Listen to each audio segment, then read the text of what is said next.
So we're here outside Westminster Magistrates Court awaiting the arrival of Piers Corbyn, who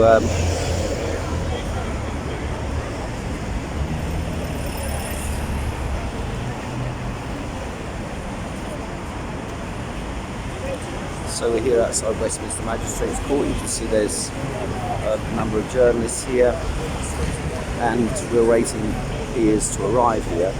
I might make a short talk here in advance of the case, just to raise some of the issues which have happened over the last few days to some of the journalists who are here.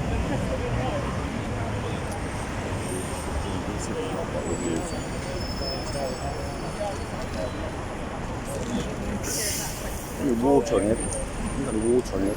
Water? No, I do have 7 Up. Would you like? Just to sit in my mouth. Thanks very much.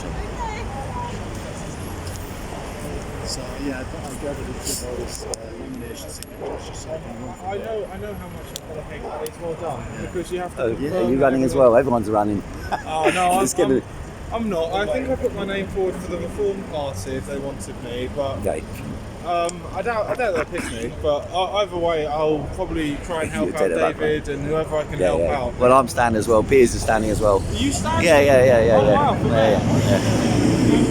I mean, it's a mechanism of getting information out to people. That's why. That's the only issue.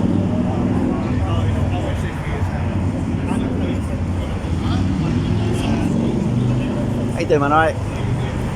So we got our little Speaker's Corner crew down here as well. How you doing, man? All right? Yeah. Has Steve Barnes spoken to you about? I have. Not about Eric, no. They're worried about it. I've heard people worried, yeah.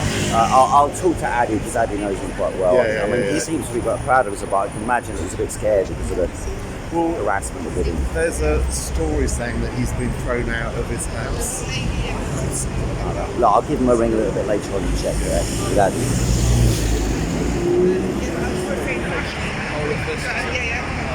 So as you can see here, there's maybe a number of people here are journalists, so it should really not be the case that you get bothered here, but I'm going to talk and address them on what's happened to me as a journalist in the last period. So we're here to make sure that Piers gets a proper hearing today. I wanted to say a couple of things first of all, and that is addressing the journalists here, because here is my NUJ card,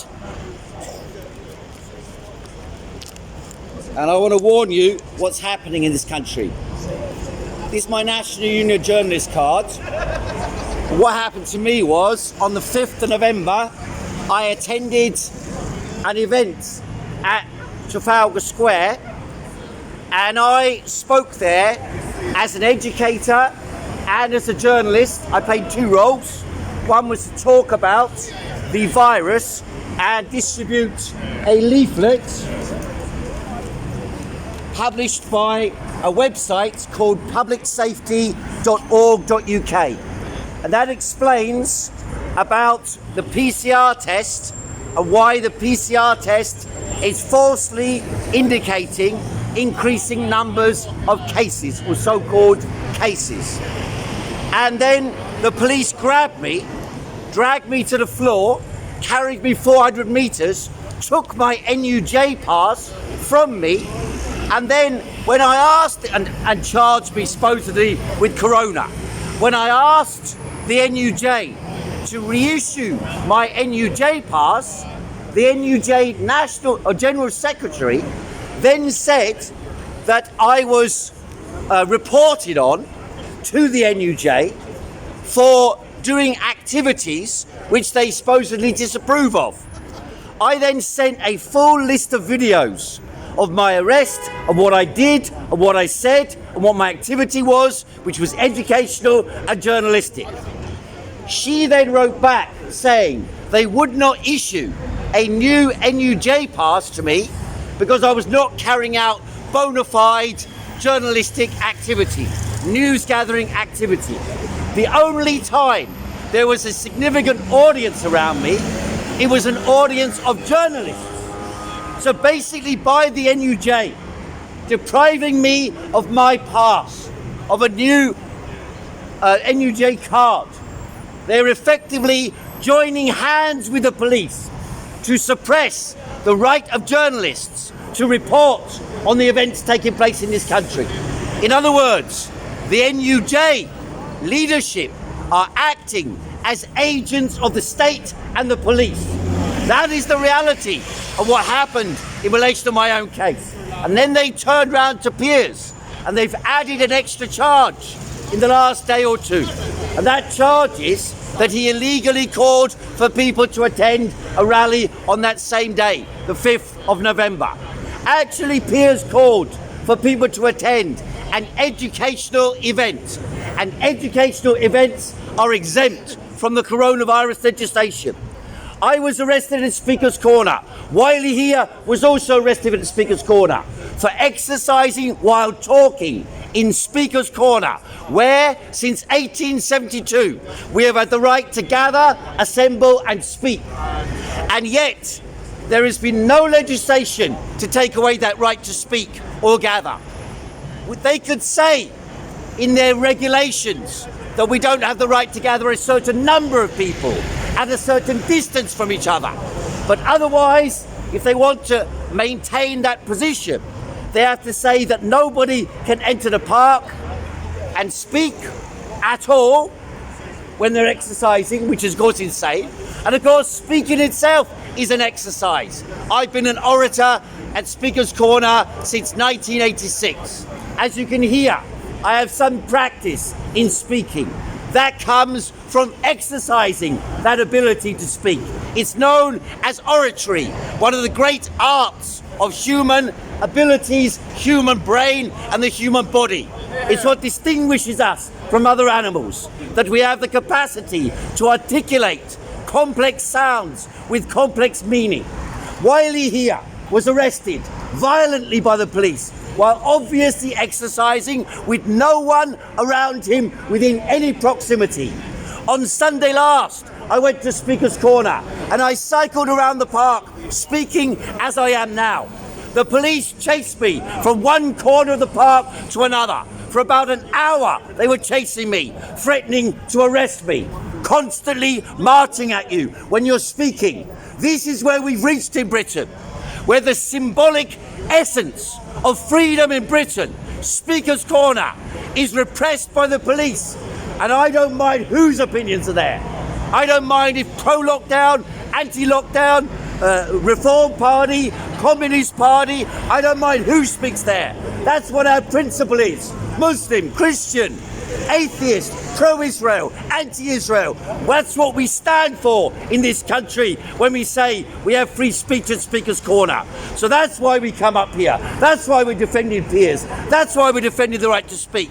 And people who think that the government is introducing controls over us, and then on the 2nd of December, or in January, or in February, or in April, is going to withdraw it all and let us all be free again. Think again.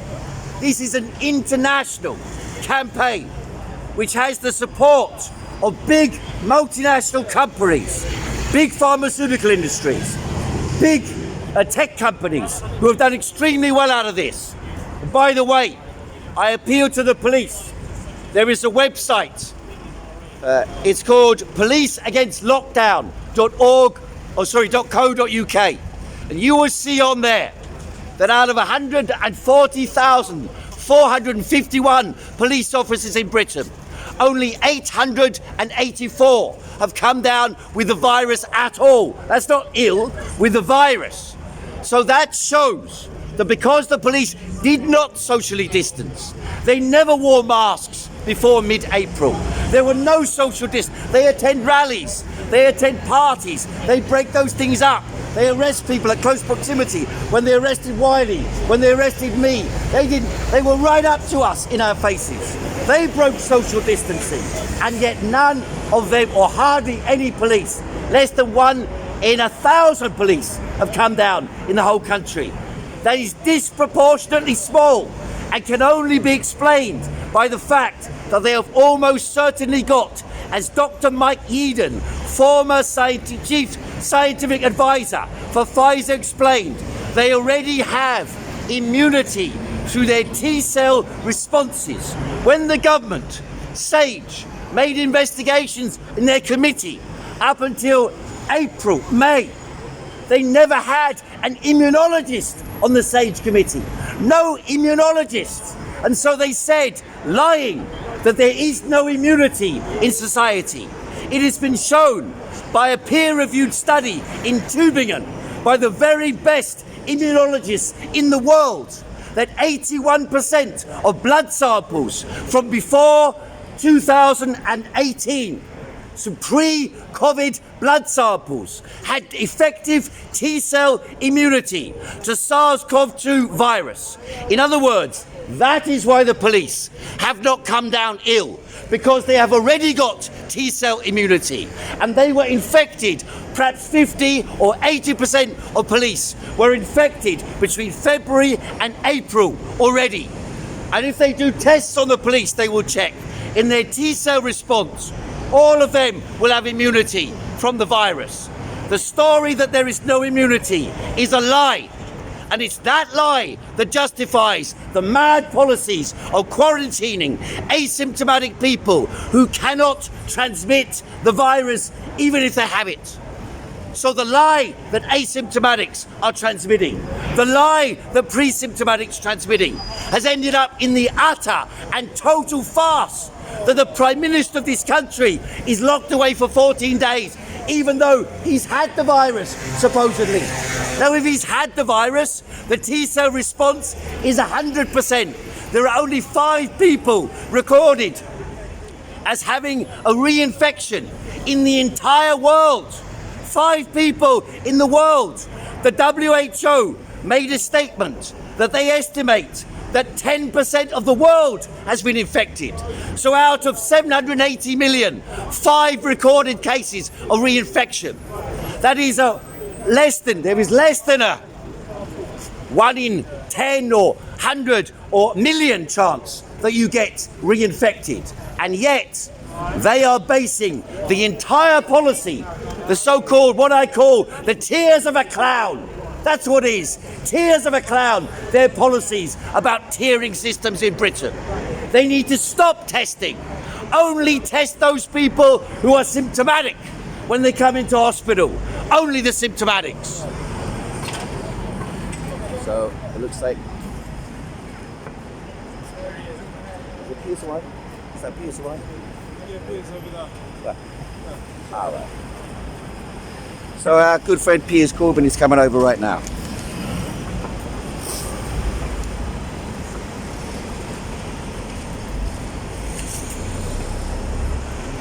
Let's catch him on the other side.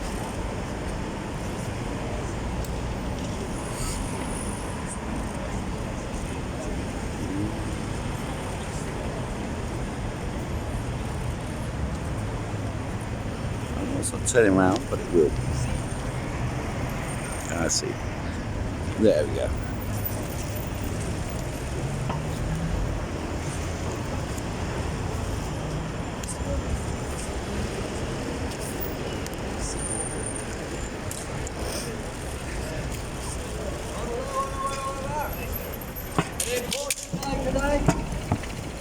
Thank you very much for being here. Piers. Do you need can you get witnesses in for this November 15th?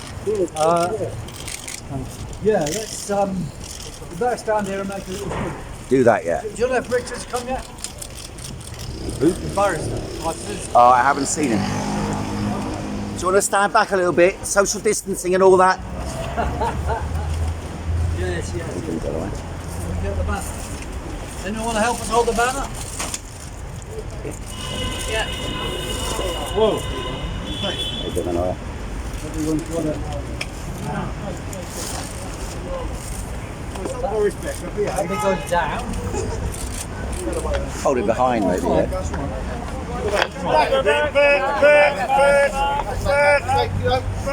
What's the matter? Yeah, keep going back.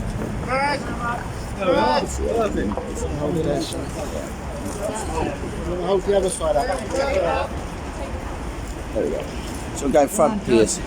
So we go in front, Piers. Brilliant. Good to see you. Drop the end of it. Let's just hold it up that way.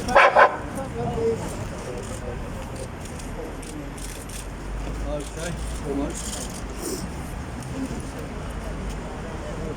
15 minutes.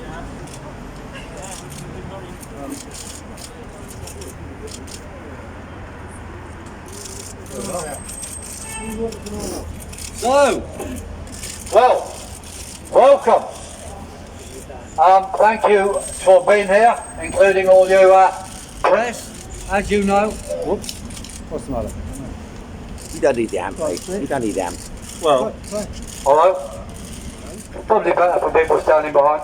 Okay, well, as you know, I'm Piers Corbyn from StopNewNormal.net, and here with our movement banner, which represents all the groups opposing the COVID con. And I want to thank everybody for coming, and there will be more people here later, and we'll make announcements through the day. As you know, this is a test case, and it concerns my arrest in Hyde Park on the 16th and 30th of May. And well, we keep people informed during the trial as much as we can. What has happened is the police, after claiming they'd got all their definitive defence or rather attack statements in, are now adding more material. This material they're adding is, in our view, nonsense, but nevertheless what they're obviously trying to do is avoid what would be defeat for them and try and postpone the case.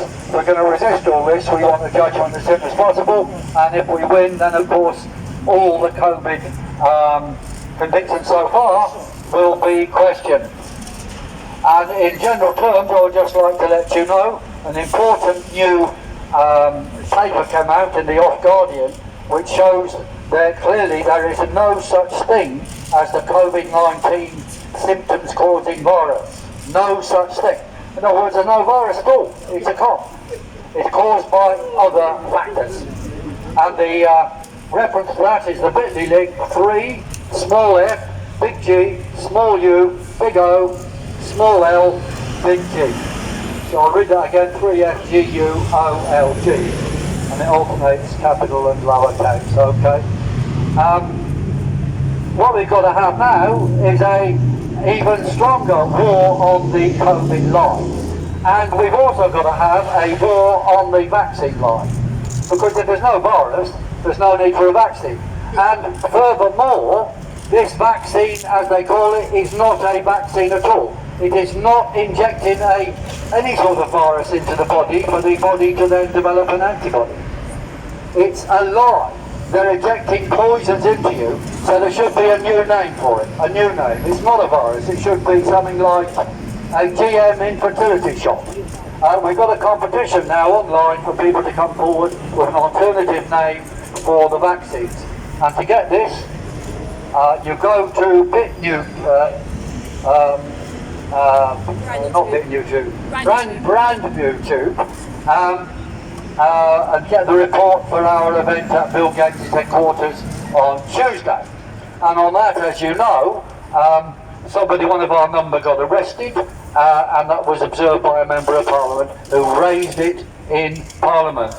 And we thank the MP for that, who was Christopher Walker. Christopher Walker. Charles Walker. Sir Charles Walker, no less. Sir Charles Walker. He made an excellent speech challenging the whole of the, essentially challenging what the government was up to. Yeah, he said it was illegal. He said it was illegal, yes, exactly. Whereas where the hell is the Labour and Liberal Democrat and Scottish National Party opposition? They are utterly pathetic. They're pathetic, dribble-headed nonsense people, just tailing who they call far-right Boris Johnson. It's a pack of pathetic buffoons in there. I mean, Labour are much as a buffoon as Boris Johnson, if not more. They're completely stupid. They're complying to a new world order of new fascism. That's what it is. You can see the police arrest. You can see the police arresting people ad lib, and they do nothing. So all I can say today then is, well, please hang on. We'll come out with news whenever we can. We're hoping for a win. And the key things in the next few weeks are, as I said, press on with all the action against the COVID con, and our basic slogan is end the COVID con, save lives. Thank you. Put it out, save your arms.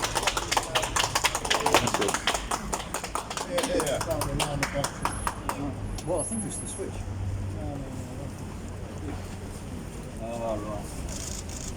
Now, what time are you being heard? Yeah, the case begins. Can you still hear me? Yeah, the case begins So, on 10. Piers said he doesn't think there's a virus at all. Now, that might sound to people who are familiar with my own views a little odd, but I want to say the following.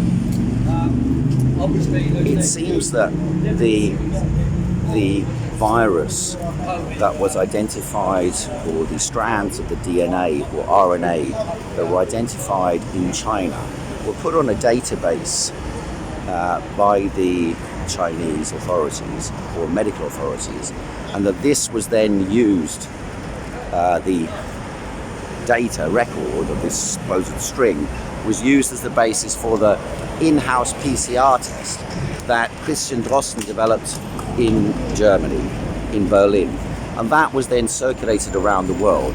So there has been a legitimate scientific argument right from the earliest days, particularly pointed out by Wolfgang Wodak, the lung specialist from Germany, where he explained that the virus that they have identified, or say they've identified, may well not be a unique virus. In other words, it could be something that's been circulating between man and animal and man over possibly thousands of years.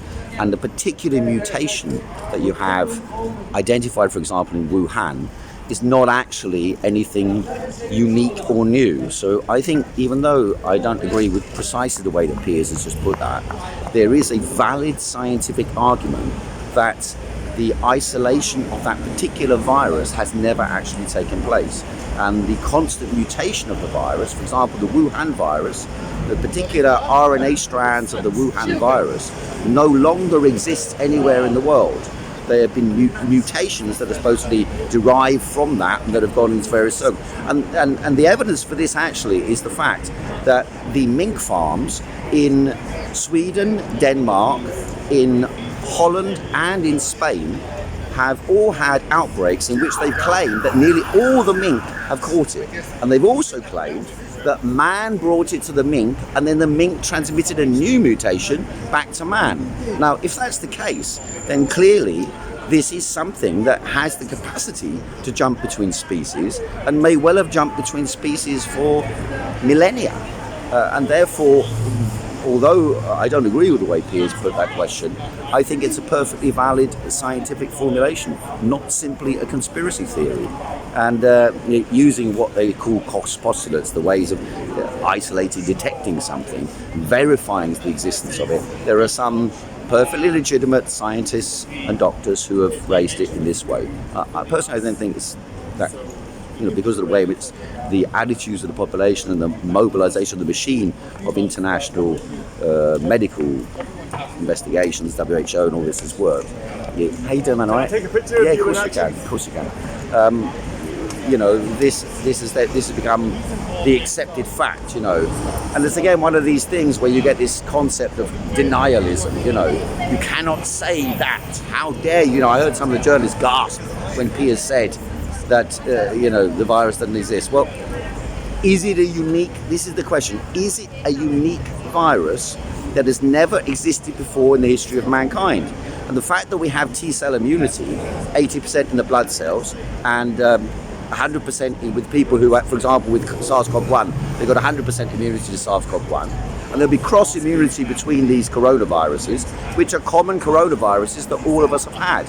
And that's why the majority of people overwhelming majority of people, do not come down ill. And that, of course, may indicate that it's simply another variant of the coronaviruses we've already had amongst us, as I said, for millennia. And and the issue then is, when people freak out and get denier. the question you have to ask them is, were you looking for this RNA, the strands of the RNA, components of the RNA that are detected in the PCR test? Were you looking for these strands last year, the year before, the year before, the year before? Because if you were, the chances are you might well have detected part of it, because the PCR test functions on the basis of of the time period which the multiplication process takes place. They call that CT.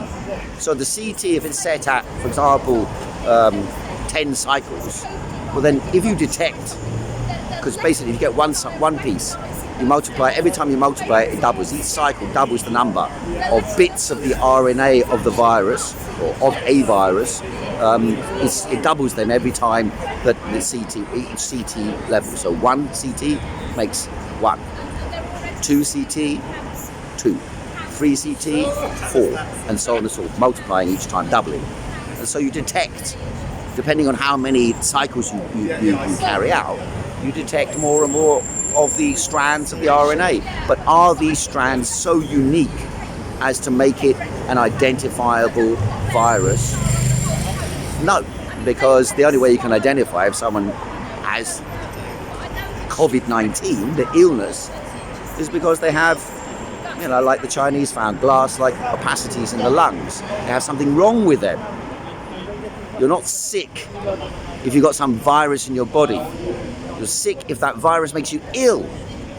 And this is the question. It's not making most people, like the police, do not come down ill with this virus.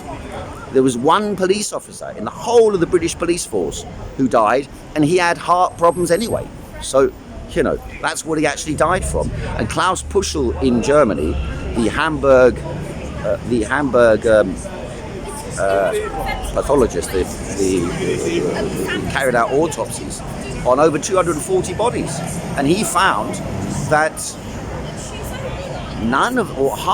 only a few of the people had no recognizable comorbidities. Most had 2 comorbidities, and all of them, I think all except 2, had comorbidities. In other words, these are people who are on the edge of death already. And so what Puschel said, and he's the only one who's done large-scale autopsies, what he said is that none of the measures have any rationality, and it's just a simple fact that this virus, had they had another virus, it would have killed them. And so, so it is not as crazy as it sounds to say there is no virus. I wouldn't put it that way myself, but it's not as crazy as it sounds, because is it unique enough to make it such that human beings do not have immunity? And Dr. Mike Yeadon has explained this as well. It's not unique enough. Cross immunity exists. Those with weakened immune systems, compromised immune systems, over 65 or 70 years of age, but even over 70-year-olds, 1 in 1,000 are vulnerable to death. And that's almost the same. I mean, John Ilionides, the leading expert in the world on epidemiology, published a peer-reviewed bulletin in the WHO website only last month, showing that the death rate is 0.2%, which is the same as seasonal flu. So those who've argued that, it's not a myth, it's a factually based statement, verified by the WHO's bulletin last month.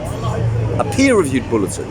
And of course nobody's pointing to that, but it's a fact. And then Carl Henneken points to the Danish study in the last few days that shows, which is a study of 5,000 people who wore masks, and a part of them wore masks, part of them didn't wear masks, in the early epidemic, and they showed that the masks had no verifiable impact on outcomes. And so, all those people wearing masks and so on, it's a delusion to imagine these masks are doing something to do preventive measures. And lockdown, there's also no verification that it has any positive effect at all on the course of the virus. And there are many countries around the world where they have not socially distanced or anything like that. Nigeria, most African countries, most of India, they passed laws and regulations, but there were no actual distancing of any validity whatsoever. So I'm going to try and I think we can go in there. Well, I don't have a mask, but I'm exempt. Well, then you just use your exempt. You've got a card. I have got a card, yeah. Yeah, so I shouldn't see why they shouldn't be separate. I don't know how it is inside there, but maybe you have to wear some mask. I don't know. 810. There you go. So I'll try and go in as well. Yeah. Are you going in? Are you going in? Probably yes. I'll try. 1 second. I'll try and go into the court.